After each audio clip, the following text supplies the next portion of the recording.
بسم اللہ الرحمن الرحیم سیقول السفہاء من الناس ما ولاہم عن قبلتہم التی کانوا علیہا قل للہ المشرق والمغرب یہدی من یشاء الی صراط مستقیم۔ اس آیت مبارکہ سے دوسرے پارے کا آغاز ہو گیا اور آج کی نماز تراویح میں دوسرا پارہ مکمل پڑھ لیا گیا۔ اللہ تعالیٰ سنانے والے کی طرف سے اور سننے والوں کی طرف سے اپنی بارگاہ میں قبول فرمائے، آمین۔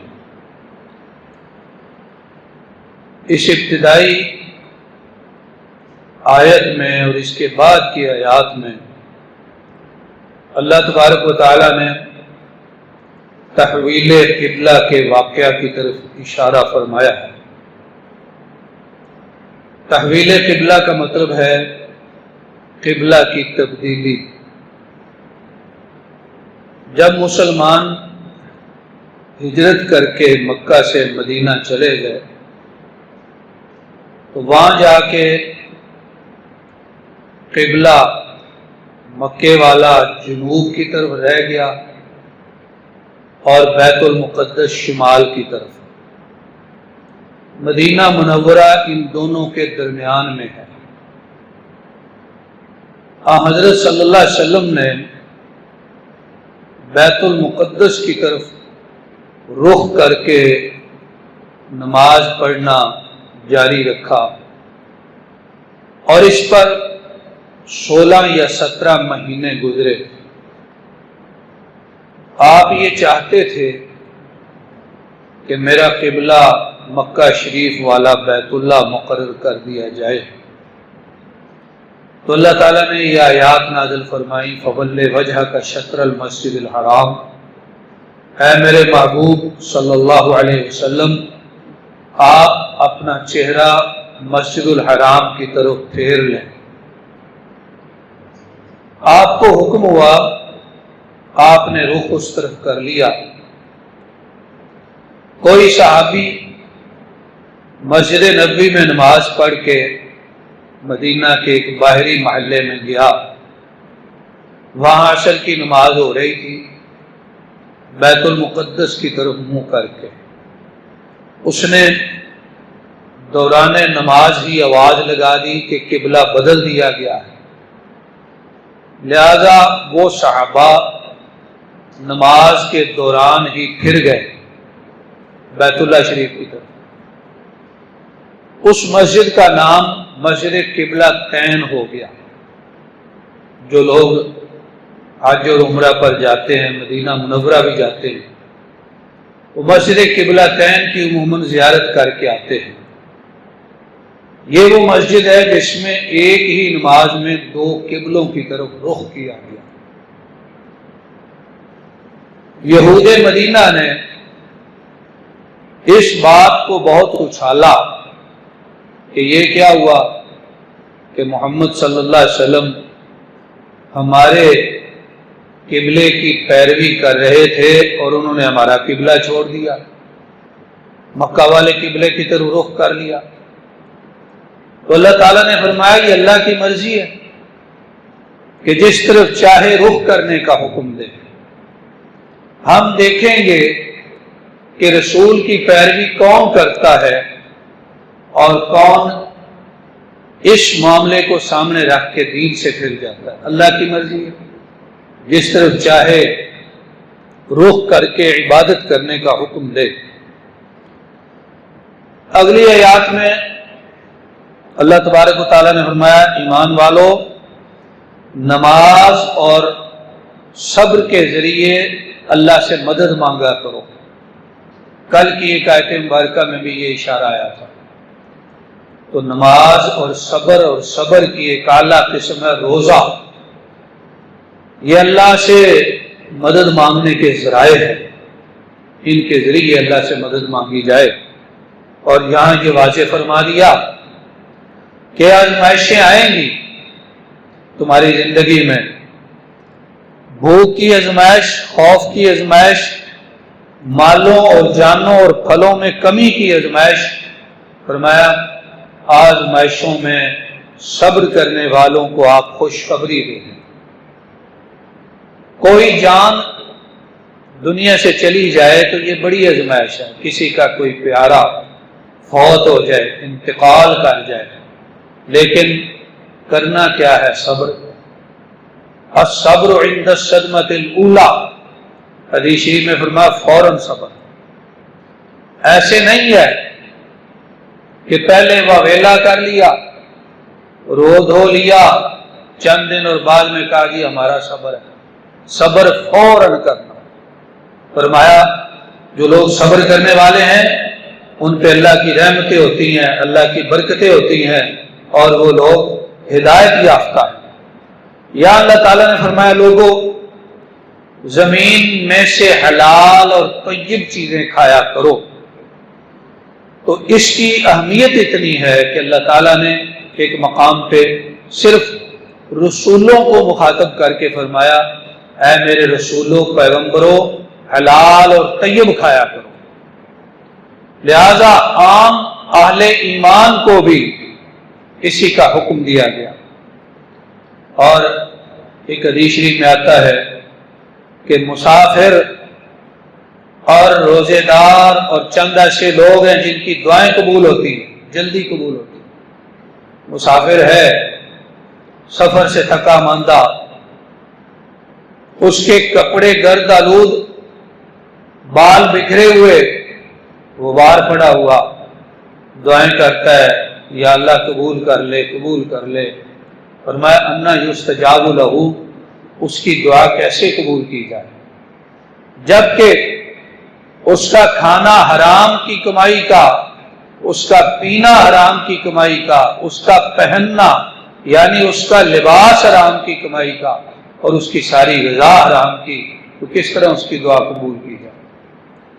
لہذا یہ بات اچھی طرح سمجھ لینی چاہیے کہ دعاؤں کی قبولیت کے لیے ضروری ہے کہ ہم اپنے لیے رزق حلال کا اہتمام کریں، اپنی اور اپنی اولادوں کو رزق حلال کھلائیں، چاہے وہ تھوڑا ہو، حلال پر کفایت کر لیں اور حرام سے بچیں۔ پھر اگلی آیات میں اللہ تعالیٰ نے فرمایا یہ نیکی نہیں ہے، یعنی صرف یہی نیکی نہیں ہے کہ تمہارا رخ کس طرف ہوتا ہے، مشرق کی طرف ہوتا ہے یا مغرب کی طرف ہوتا ہے، جو بات یہود مدینہ اچھال رہے تھے۔ فرمایا اور بھی نیکیاں ہیں، ان پہ بھی ذرا غور کر لو۔ اللہ پر ایمان، آخرت کے دن پر ایمان، فرشتوں پر، کتابوں پر، نبیوں پر، قریبیوں، یتیموں، مسکینوں، مسافروں، مانگنے والوں کو، اور غلام اور گردنیں چھڑانے میں اپنا مال خرچ کرنا، نماز قائم کرنا، زکوٰۃ ادا کرنا، وعدہ وفائی، تنگی تکلیف، جنگ کے وقت صبر کرنا، یہ بھی ساری نیکیاں ہیں۔ ان نیکیوں پر تم غور نہیں کرتے، صرف ایک مسئلہ جو ہے وہ تم نے زیادہ اٹھایا ہوا ہے کہ مسلمانوں کا قبلہ کیوں تبدیل کر دیا گیا۔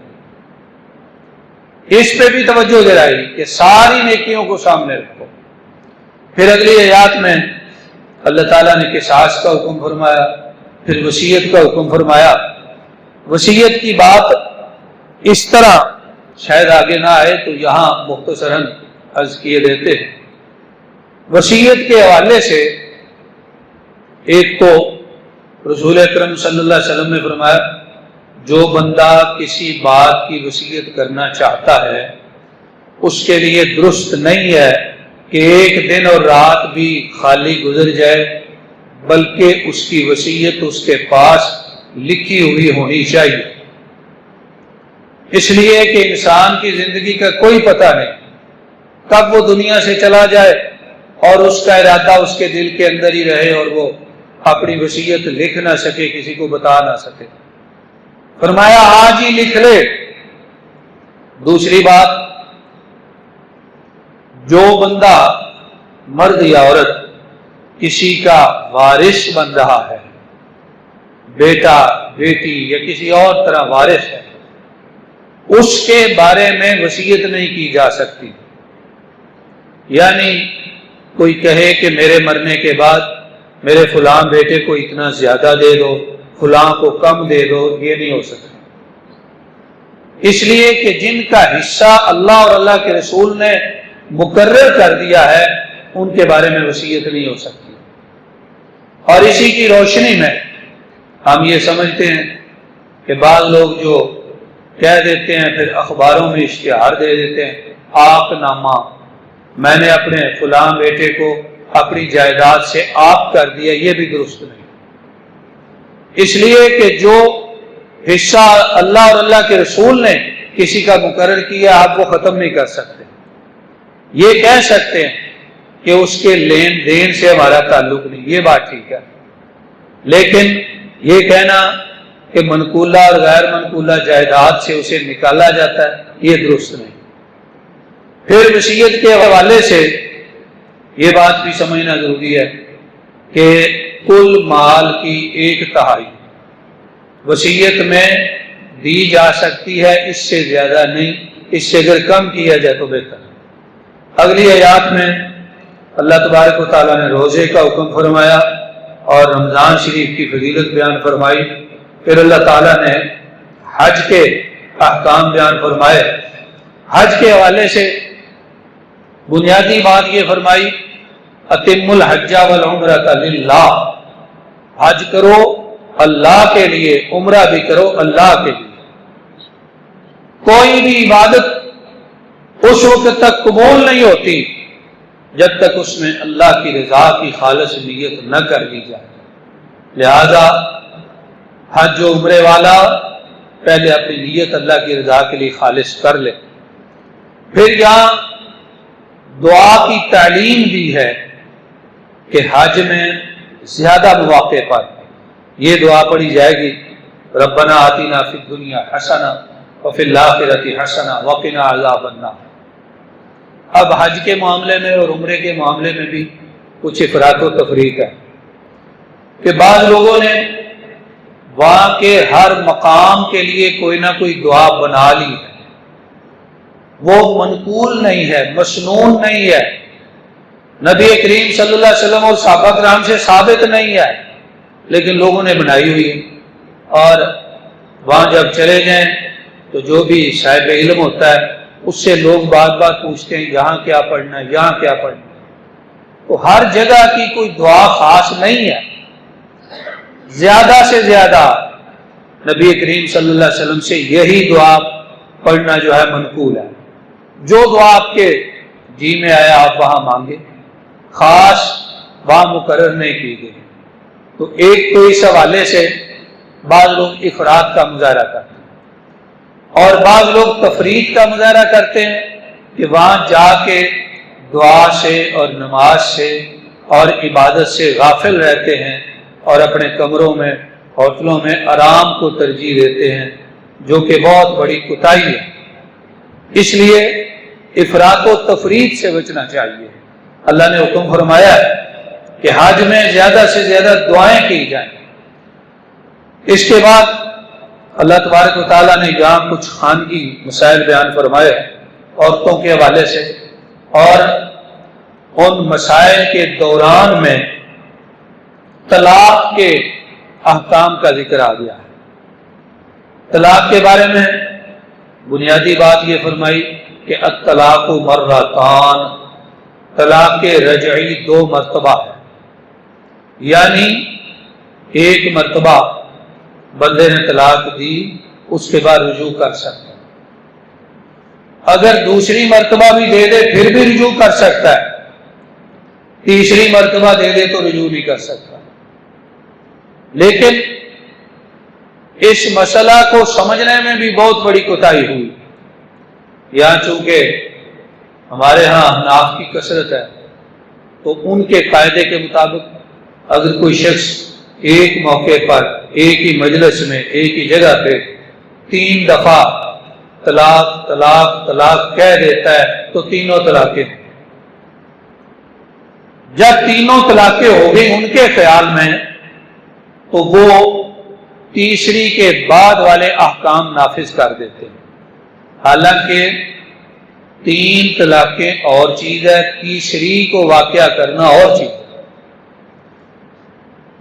حدیث شریف کے مطابق صحیح مسلم میں ہے، سنن ابن ماجہ میں ہے، مسند امام احمد میں ہے کہ حضرت رکانہ رضی اللہ تعالیٰ عنہ نے طلاق دی اپنی بیوی کو اور بڑے پریشان ہوئے۔ رسول اکرم صلی اللہ علیہ وسلم کے پاس آئے، فرمایا کیوں پریشان ہو؟ عرض کی یا رسول اللہ میں نے اپنی بیوی کو طلاق دے دی۔ فرمایا پھر کیا ہوا، رجوع کر لو۔ کہا جی میں نے تینوں ہی دے دی۔ فرمایا کس طرح؟ کہنے لگے میں نے اس کو کہا طلاق طلاق طلاق۔ فرمایا یہ تو ایک ہوئی ہے، جاؤ اس سے رجوع کر لو۔ تو رسول اکرم صلی اللہ علیہ وسلم کا تو حکم یہ ہے، اور صحیح بخاری شریف میں ہے کہ رسول اللہ صلی اللہ علیہ وسلم کے عہد میں، حضرت ابوبکر کے عہد میں، حضرت عمر کی خلافت کے ابتدائی سالوں میں 3 طلاقوں کو ایک شمار کیا جاتا تھا۔ یعنی اگر کوئی بندہ 3 دفعہ طلاق طلاق طلاق کہہ دے، طلاق تو ہو جائے گی لیکن ایک ہوگی، تینوں نہیں ہوگی۔ بلکہ ہم کہتے ہیں کوئی اس سے زیادہ کہہ دے، 10 دفعہ کہہ دے، 100 دفعہ کہہ دے، وہ بھی ایک ہی ہوگی۔ جو بنیاد شریعت نے بتائی ہے ایک ہوگی۔ تو یہی اصل طریقہ ہے اس مسئلے کو حل کرنے کا۔ یہی وجہ ہے کہ اس مسئلہ میں چونکہ اہل الحدیث کا موقف حدیث شریف والا ہے، وہی حق ہے۔ جب اس مسئلہ میں لوگ پریشان ہوتے ہیں تو ہماری طرف رجوع کرتے ہیں اور ہم انہیں بتاتے ہیں کہ ایک طلاق ہوئی ہے، 3 نہیں ہوئی۔ لہذا قرآن کریم نے کہا الطلاق مرتان، طلاق رجعی 2 مرتبہ ہے، الگ الگ مرتبہ مرتان کا تقاضا ہے۔ یہ نہیں ہے کہ ایک ہی مرتبہ ساری ہو۔ تو اللہ تعالیٰ نے یہاں پہ عام جو طلاق ہے اس کا بھی ذکر کر دیا، اور جو طلاق بحالت حمل دی جائے اس کا بھی ذکر کر دیا، پھر عدتوں کا اللہ نے یہاں پہ ذکر کر دیا، اور عدتوں میں اس عورت کی عدت کا ذکر بھی کر دیا جس کا خامد وفات پا جائے۔ وہ عدت ہے 4 مہینے اور 10 دن، یہ اللہ تعالیٰ نے عدت ذکر فرمائی ہے۔ عدتوں کے ذکر کے ساتھ ہی اللہ تعالیٰ نے رضاعت یعنی پرورش کے احکام بھی ذکر فرما دیے کہ پرورش رضاعت کی ذمہ داری بچے کے لیے والدہ ادا کرے گی، البتہ اخراجات والد کے ذمہ ہوں گے۔ اگر وہ دونوں بطور میاں بیوی رہ رہے ہیں اس کے ذمہ ہیں، اگر ان میں جدائی ہو جائے پھر بھی بچے کے والد کے ذمہ اخراجات ہیں۔ اور رضاعت کی تکمیل کی مدت اللہ تعالیٰ نے یہاں پہ ذکر فرمایا کہ 2 سال، حولین کاملین، 2 سال مکمل۔ پھر یہاں فرمایا لوگوں نماز کی پابندی کرو، خاص طور پر درمیانی نماز۔ تو درمیانی نماز کے بارے میں اکثر جو روایات ہیں وہ بتاتی ہیں کہ اس سے مراد نماز عصر ہے، اور رسول اکرم صلی اللہ علیہ وسلم کا فرمان ہے کہ جس کی نماز عصر چھوٹ گئی فَكَأَنَّمَا بُتِرَ أَهْلُهُ وَمَالُهُ، گویا کہ اس کا گھر بار تباہ و برباد ہو گیا جو نماز عصر میں سستی کرنے والا ہے یا اسے ترک کرنے والا ہے۔ لہذا جب ہم اپنے گھروں اور کام کاج کاروبار کی بربادی اور بے برکتی پر غور کریں تو اس کے اسباب میں اس بات پہ بھی غور کیا کریں کہیں ایسا تو نہیں کہ ہم نماز عصر کو چھوڑنے والے۔ نماز عصر کی بڑی پابندی اور تاکید ذکر فرمائی گئی۔ تو یہ جو دوسرا پارہ جاری ہے اس کے آخری حصوں میں اللہ تبارک و تعالیٰ نے ایک قوم کا ذکر فرمایا جو بنی اسرائیل کے بعد، بنی اسرائیل کی قوم حضرت موسیٰ علیہ السلام کے بعد اس دنیا میں ہوئی۔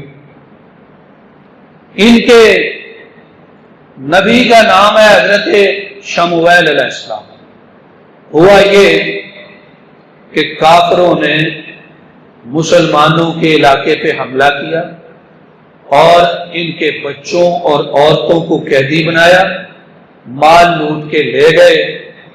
جالوت بادشاہ تھا کافروں کا، اور مسلمانوں میں پہلے سے دو سلسلے تھے، ایک سلسلہ بادشاہت کا، ایک سلسلہ نبوت کا، لیکن اس وقت کوئی بادشاہ نہیں تھا، نبی تھے حضرت شمویل علیہ السلام۔ قوم کے لوگوں نے کہا اے اللہ کے نبی، اللہ سے دعا کریں کہ اللہ ہمارے لیے ایک بادشاہ مقرر کرے جس کے زیر قیادت ہم لڑائی کریں اور اپنے بچوں اور عورتوں کو چھڑا کے لائیں۔ کہا ایسا نہ ہو کہ اللہ تمہارے لیے بادشاہ مقرر کریں، تمہیں لڑائی کا حکم دیا گیا اور تم پھر نہ لڑو۔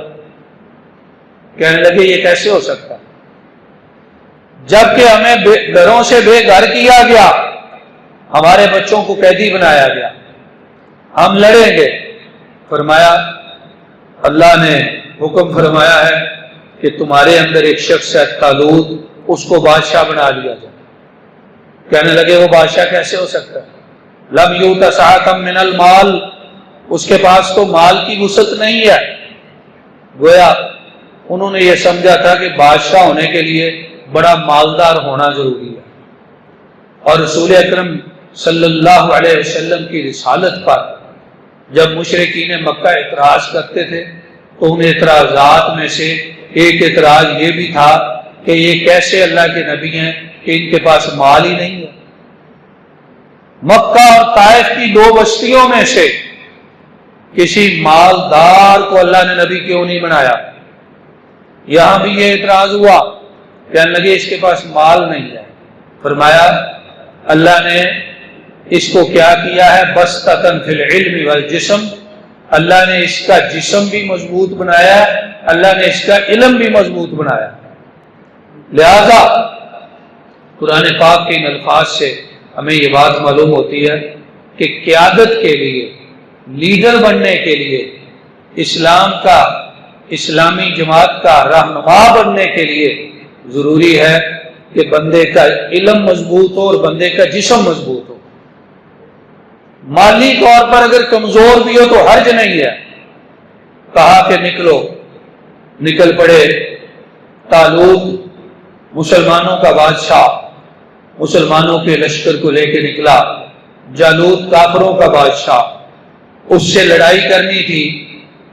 اردن اور فلسطین کے درمیان نہر اشریہ ایک نہر آتی ہے، کہا کہ جس نے اس نہر سے پیٹ بھر کے پانی پیا وہ ہمارے ساتھ لڑنے کے قابل نہیں رہے گا، لہذا پانی نہیں پینا، آزمائش ہے، ہاں ایک چلو یا دو چلو پی لو، اس سے زیادہ نہیں۔ نہر پر پہنچے، سارے لوگ پیاسے تھے، پانی پینے لگے۔